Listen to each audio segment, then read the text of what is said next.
শ্রীমদ্ ভাগবতমে লেখা আছে স্কন্দ 1 অধ্যায় 2 19 নম্বর শ্লোকে তদা রজস্তম ভাব কামলোভ অদয়সে সেতু এতের নাম বিদ্যম স্থিতম সত্ত্বে প্রসিদ্ধতি।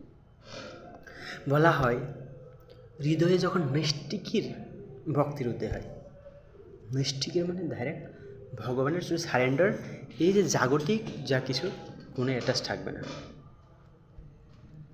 হ্যাঁ, যদি হৃদয় নৈষ্টিকের ভক্তির উদয় হয় তখন রজগুণ তমগুণ সেখান থেকে সব কিছু চলে যায়। হ্যাঁ, রজগুণ তমগুণ থেকে আছে কি কাম ক্রোধ লোভ মোহ, হ্যাঁ সেখানে সব কিছু আসে। কিন্তু যখন সাত্ত্বিক চলে আসবে তখন কি হয়ে যায়, সে কাম ক্রোধ লোভ মোহ সব কিছু বিদরিত হয়ে যায়। তখন সত্ত্বগুণে অধিষ্ঠিত হয়, তখন সম্পূর্ণরূপে আত্মা তার প্রসন্নতা লাভ করে। তো আমাদের অ্যাকচুয়ালি এখন বুঝতে পারছে কাম ক্রোধ লোভ মোহ আমাদের যে বিশেষ করে তামসিক রাজসিক গুণ থেকে চলে আসে। তো তামসিক রাজসিক কি কোথা থেকে উৎপন্ন হয়? বিশেষ করে নিজের খাবার থেকে উৎপন্ন হয়। আমি যখন যে কোনো বা স্পাইসি স্টাইল মশলা, বিশেষ করে বাইরের লোকেরা মাছ মাংস খেতে পছন্দ করে, সেখান থেকে তামসিক রাজসিক তারপরে কাম ক্রোধ লোভ মোহ সেখান থেকে সৃষ্টি হয়ে যায়। হ্যাঁ, এটা শ্রীমদ্ ভাগবতমে লেখা আছে। তো সেজন্য আমাদেরকে তো কী করে সেখান থেকে আমরা উদ্ধার পাবো? তো বলা হয় এখানে কি যখন হৃদয়ের নৈষ্টিকের ভক্তির আমরা সাত্ত্বিক গুণে আসতে হবে। আমাদের জাস্ট ফল মূল, যেটা ভগবান যে বলছে গীতাতে, পত্রম পুষ্পম ফলম তৈয়ম ইয়মের মুক্ত প্রয়াসতি।